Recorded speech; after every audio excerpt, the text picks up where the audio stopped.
Good morning students, welcome in online class 7th class. आज हम history का chapter 4 Mughal साम्राज्य का अध्ययन करेंगे। इसके पहले वाली क्लास में हमने दिल्ली सुल्तान के बारे में पढ़ा था कि किस तरह से सभी शासक दिल्ली को अपनी राजधानी बनाना चाहते थे और दिल्ली पर समय बदलने के अनुसार वहां पे अलग अलग राजाओं ने उसके ऊपर अपना आधिपत्य स्थापित किया। आज हम पढ़ेंगे मुगल साम्राज्य कि मुगल साम्राज्य, मुगल कौन थे, मुगलों का आगमन कब हुआ और मुगलों में हम किन किन का अध्ययन करते हैं। ठीक है, आइए अब हम पढ़ते हैं कि जब मध्यकाल में मुगलों का आगमन हो गया था तो किसी भी शासक के लिए भारतीय उपमहाद्वीप जैसे बड़े क्षेत्र पर जहां लोगों एवं संस्कृतियों में इतनी अधिक विविधताएं थी कि इतनी सभी एक समान विचारधारा वाले नहीं थे, सभी में इतनी अधिक विभिन्नता उत्पन्न हो गई थी कि शासन कर पाना उसमें बहुत ज्यादा कठिन हो गया था। और मुगलों ने एक साम्राज्य की स्थापना की और वो कार्य पूरा भी किया कि मुगलों ने सोचा कि हमें एक साम्राज्य की स्थापना करनी है कि हमारी पहचान एक अलग ही उसमें हो। तो उन्होंने मुगल साम्राज्य की स्थापना की और उस कार्य को उन्होंने बड़ी जिम्मेदारी पूर्वक पूरा भी किया। वो केवल छोटी अवधियों के लिए ही संभव जान पड़ता था, लेकिन 16वीं शताब्दी के उत्तरार्ध में उन्होंने दिल्ली और आगरा में अपने राज्य का विस्तार शुरू किया और 17वीं शताब्दी में लगभग संपूर्ण महाद्वीपों पर अपना अधिकार कर लिया। कि इन्होंने शुरुआत तो दिल्ली और आगरा से की थी, लेकिन जैसे समय बदलता गया उसी के अनुसार उन्होंने अपने साम्राज्य को भी फैलाना शुरू कर दिया और उन्होंने लगभग जो संपूर्ण महाद्वीप थे उन सभी को अपने अधिकार में ले लिया। वो उनके राज्य के पतन के बाद भी टिके रहे। ये ऐसी राजनीतिक धरोहर थी जिसके प्रभाव से उपमहाद्वीपों के लिए पश्चात आने वाले शासक अपने को अलग नहीं रख सकते। कि ये एक ऐसा साम्राज्य था कि जो इसके जाने के बाद भी उनकी शक्तियां वहां पर विद्यमान रही थी।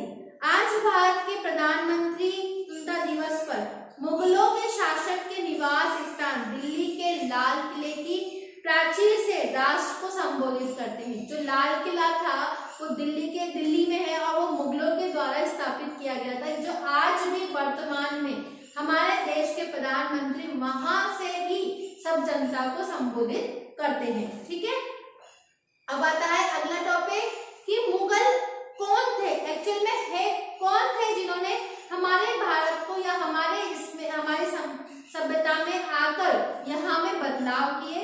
कि मुगल जो थे दो महान शासक वंशों के वंशज थे। माता की ओर से वो मंगोल शासक चंगेज खान जो चीन और मध्य एशिया के कुछ भागों पर राज करता था। कि ये माता और पिता दोनों के ही शासकों से प्राप्त ज्ञान से मिलता है कि उत्तराधिकारी थे। और पिता की ओर से वह ईरान, इराक और वर्तमान तुर्की के शासक तैमूर के वंशज थे। कि अगर देखा जाए तो मुगल जो थे वो दो महान वंशों के वंशज थे।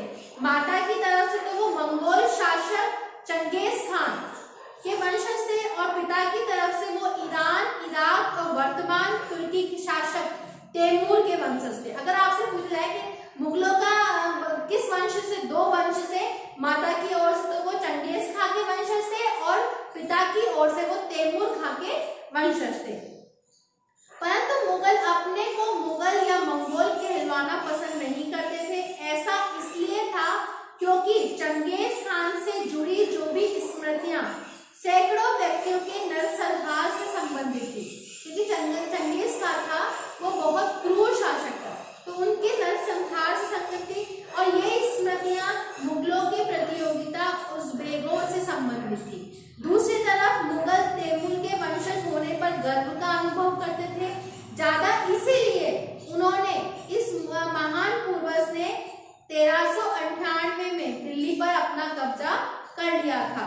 और उन्होंने, जैसे कि आपको इस किताब में एक चित्र प्रदर्शित किया गया है, ये कि ये तैमूर और उनके उत्तराधिकारी और मुगल सम्राटों के बीच एक चित्र है जो कि उनके सभी बैठकों के बारे में वर्णन कर रहा है।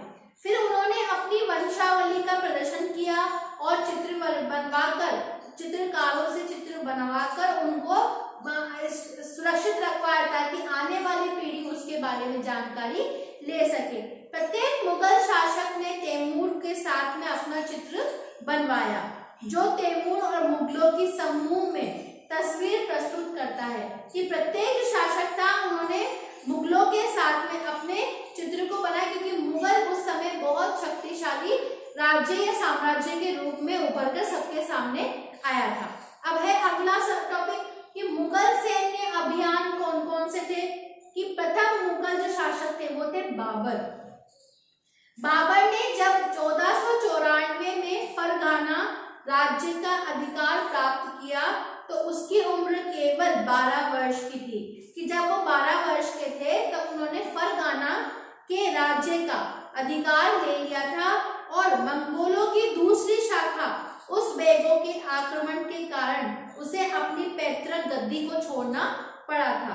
अनेक वर्षों तक भटकने के बाद उसने 1504 में काबुल पर कब्जा कर लिया और 1526 में दिल्ली के सुल्तान इब्राहिम लोदी को पानीपत में हराया और दिल्ली और आगरा को अपने कब्जे में ले लिया।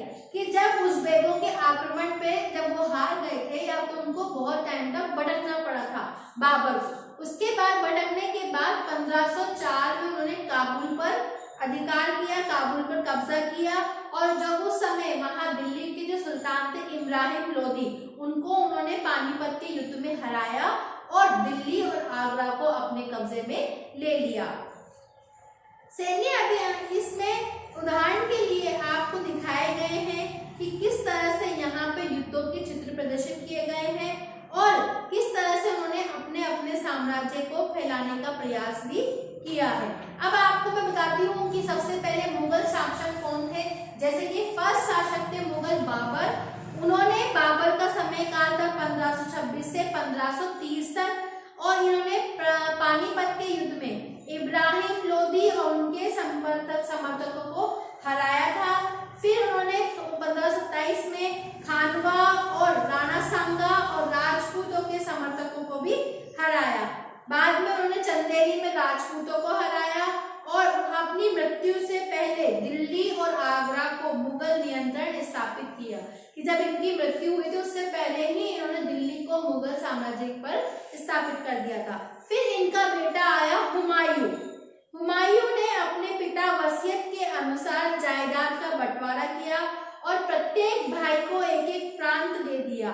शेर खान ने हुमायूं को 2 बार हराया और चौसा में और कन्नौज में। इन पराजयों ने इसे ईरान की ओर भागने के लिए बाध्य कर दिया। ईरान के बाद उनकी एक दुर्घटना में उनकी मृत्यु हो गई और हुमायूं के बाद में आए अकबर। अकबर जो थे वो बहुत कम उम्र में ही शासक बन गए थे और उन्होंने अपने शासन काल में 3 अवधियों में उसको विभाजित किया। प्रथम था 1566 से 1570 के मध्य और 1570 से 1585 के मध्य और 1585 से 1605 के मध्य। ठीक है। इनकी मृत्यु के बाद में इनके बेटे जहांगीर ने अकबर के सैन्य अभियान को और आगे बढ़ाया और मेवाड़, सिसोदिया और मुगलों की सेवा को स्वीकार किया और उन्होंने अभियान चलाए जिसमें वो पूर्ण रूप से सफल नहीं हो पाए थे। जहांगीर के बाद में आए शाहजहां ने भी इस अभियान को जारी रखा और अपने सैनिक आंदोलन को आगे की तरफ बढ़ाया। फिर उनके बाद में आए औरंगजेब अकबर के विरोध के पश्चात औरंगजेब ने दक्कन में शासकों के विरुद्ध सेनाएं भेजी और उनको दक्कन में मराठों का विद्रोह करना भी इनका अधिकार हो गया। ठीक है। कि हमने इसमें पढ़ा कि मुगल साम्राज्य में कौन कौन से शासक आए। सबसे पहले आए थे बाबर के बाद आए हुमायूं के बाद में अकबर के बाद में जहांगीर के बाद में शाहजहां के बाद में औरंगजेब। ठीक है। यहाँ तक